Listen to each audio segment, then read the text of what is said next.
For 20 years, the British royal family has carefully managed a single narrative, that Queen Camilla, once the most vilified woman in Britain, had earned her place through patience, humility, and quiet devotion. That the woman who was once blamed for the breakdown of a royal marriage had transformed herself into a dignified consort worthy of the crown.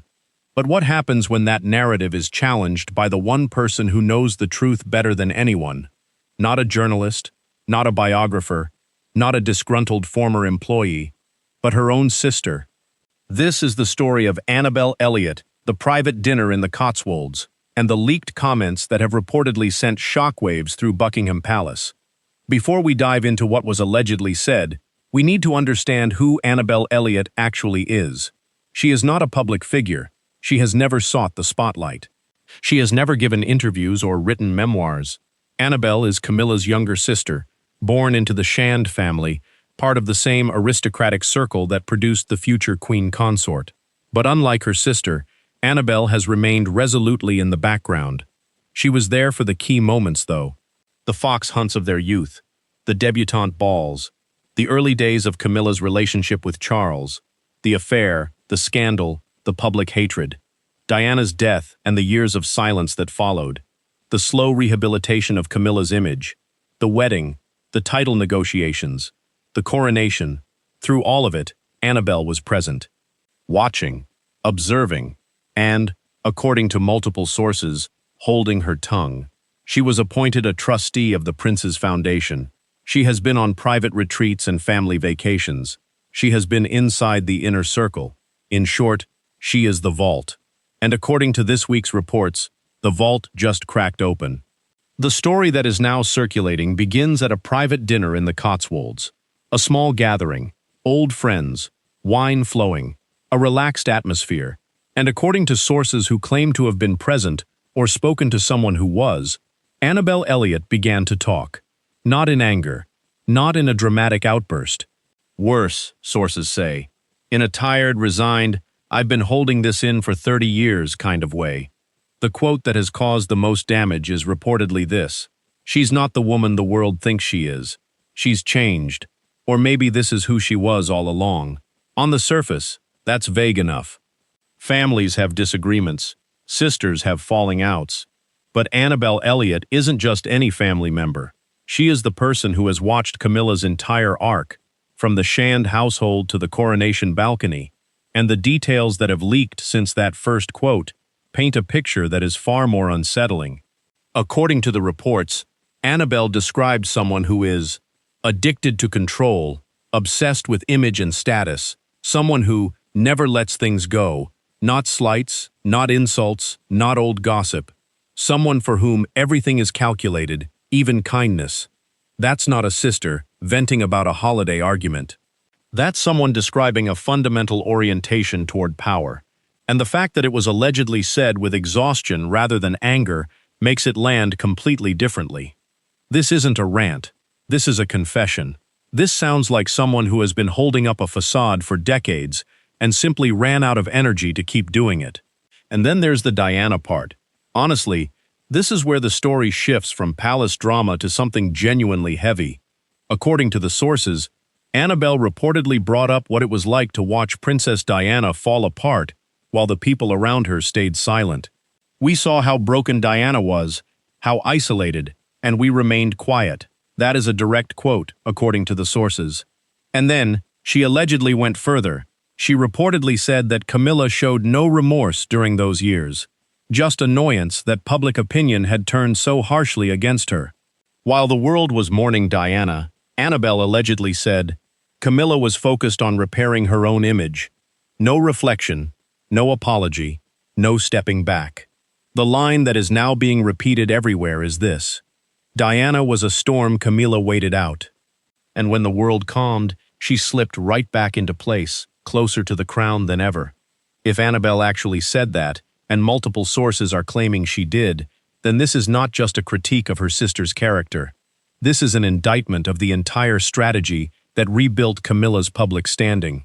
It reframes the whole rebranding project not as a woman earning public forgiveness through patience and good works, but as a cold, strategic waiting game. Just wait for the outrage to burn itself out. Then step back in a stronger position. That is a very different story than the one the palace has been telling for 20 years. And the timing of all this is worth examining because it doesn't seem random. For years, Annabel was the silent loyalist. Never a peep, never an interview, never even a hint of disagreement. So, what changed? The speculation from people close to the situation points to several factors. First, Camilla's behavior reportedly shifted as her public role expanded. A family friend described it as she became harder, less forgiving.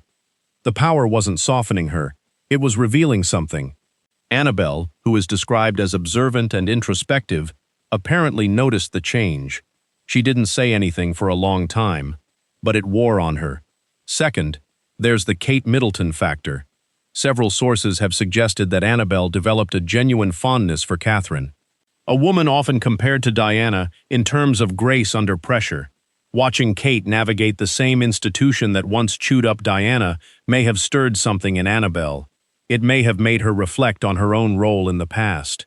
The silence she maintained. The protection she offered her sister while another woman was being destroyed by the same machinery. One insider claimed that Annabel said over brunch last autumn, "Diana never stood a chance. She was too open, too human, and we were too afraid to defend her." That is not a passing observation. That is guilt. That is someone looking back at the most consequential royal tragedy in modern history and admitting that she personally failed to act. Third, there's the family politics. Camilla has reportedly been pushing for her own children and grandchildren to receive more royal recognition. That has been a point of tension behind palace walls for a while now. For Annabel, watching her sister use the monarchy to elevate her own bloodline, potentially at the expense of William, Kate, and the memory of Diana, may have been the final straw. It's one thing to support your sister's rise. It's another to watch that rise become a dynasty-building project that sidelines the actual future king and his family. The sources say Annabel became increasingly uncomfortable with what she saw as Camilla's desire to rewrite the family tree. The palace response has been predictably nothing. No official comment, no statement, just silence. But behind the scenes, it's apparently chaos. According to reports, Camilla is furious and blindsided. Communication between the sisters has allegedly stopped entirely. One source put it bluntly, "The Queen is outraged. More than that, she is afraid." When your sister starts talking, who knows what else she's been keeping quiet? And that's the real threat here, isn't it? Annabel wasn't just a bystander. She was present during the Camilla tapes era. She was present when Charles admitted his infidelity to the world. She was there when Diana sat alone in St. Paul's Cathedral. She was there when Diana's coffin moved through Hyde Park. She knows what was said in private rooms, what letters were written, what decisions were made. There are rumors she kept journals. If those exist, and if she ever decides to share more than a few wine-fueled comments at a dinner party, the damage would be catastrophic. Let's talk about what this reveals about Camilla's actual rise, because it's easy to forget how unprecedented it was. The woman went from being the most hated person in Britain to Queen Consort. That doesn't happen by accident. It doesn't happen through luck.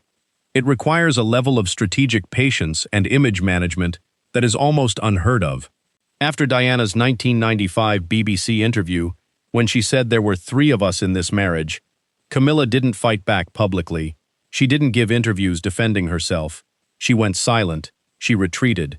And while the world assumed she was hiding in shame, she was apparently building alliances inside the palace. Developing relationships, securing loyalty. A former royal aide admitted she played the long game. While Diana was raw and emotional in public, Camilla was collected and strategic and private. She let the criticism burn itself out. She waited. And according to what Annabel is now suggesting, that waiting wasn't passive. It was calculated. Every move was part of a plan to eventually stand next to Charles on the balcony with a crown on her head.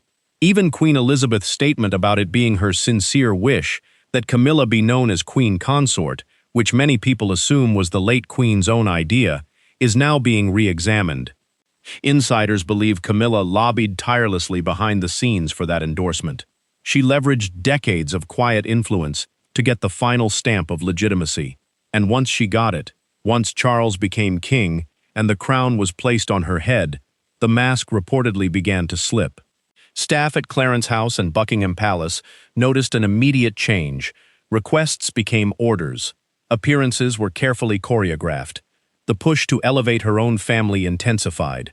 The woman who had spent decades being patient and deferential was suddenly in charge. And she wasn't going to waste the opportunity. Annabel apparently watched all of this unfold and, until now, said nothing. The effect on William and Kate has been interesting to observe. While Camilla's reputation is taking hit after hit, the Prince and Princess of Wales have emerged looking stronger than ever. Not because they've said anything, they haven't, but because the contrast is doing all the work. Camilla's legacy, built on strategy and control, is being contrasted with William and Kate's approach, which is built on duty and stability. Kate has never needed to play power games. She's never pushed for titles for her extended family. She's focused on her children, her patronages, and modernizing the royal image through consistency rather than manipulation. And according to insiders, she was privately deeply affected by Annabel's comments about Diana. Not because she felt vindicated for herself, but because she felt vindicated for the principles Diana represented: compassion, vulnerability, honesty, the things that were apparently missing in the room while Diana was falling apart. William, meanwhile, is reportedly more protective than ever of his wife and children, especially Princess Charlotte. As speculation grows about Camilla's private ambitions and her family's role in palace politics, William is apparently focused on securing a different kind of monarchy for his children, one that echoes his mother's legacy rather than his stepmother's. Public support for William and Kate has surged in recent months. Charlotte's honorary title and her carefully planned public appearances have been received warmly. They represent optimism and continuity in a moment when the rest of the institution looks fractured. And that's the irony of this whole situation. Camilla spent decades climbing toward legitimacy. And just when she seemed to have secured it, her own sister may have kicked the foundation out from under her. The question that keeps circling is why Annabel chose to speak, or even if she intended to speak at all. The dinner was supposed to be private. The Cotswolds manor, the old friends, the wine. None of it was meant to leak, but someone talked. Someone decided these words were too significant to keep confidential, and once they were out, there was no putting them back. Some people think Annabel might eventually deny the leaks or claim she was misquoted, but the sources say she hasn't done that. The silence from her side is almost as loud as the silence from the palace, and in the absence of a denial, the quotes just hang there, gaining weight. There's also the possibility that Annabel has more to say. The rumors about journals and letters are persistent. If she documented her observations over the years, if she wrote down what she witnessed during the affair years, during Diana's isolation, during the rebranding campaign, that material would be explosive. It wouldn't be interpretation or speculation. It would be a first-hand account from someone inside the room. The palace knows this. Camilla knows this. And that's why the fear behind the scenes is reportedly so intense. This isn't a finished story. It's an opening chapter. Annabel has demonstrated that she can speak. She's demonstrated that what she says carries weight. And she's demonstrated that the carefully maintained silence of decades can break in a single evening over a few glasses of wine. The broader implication here is about the nature of loyalty in the royal family. The firm has always relied on discretion. Family members don't talk. Staff sign NDAs. The whole system depends on people keeping their mouths shut. But when the person talking is family, when it's the sister who has been the most trusted confidant, the system doesn't have a mechanism for that. You can't fire your sister. You can't exile her without creating more scandal. You can't sue her without making everything worse. Camilla is trapped. The one person she probably never imagined would turn on her has done exactly that.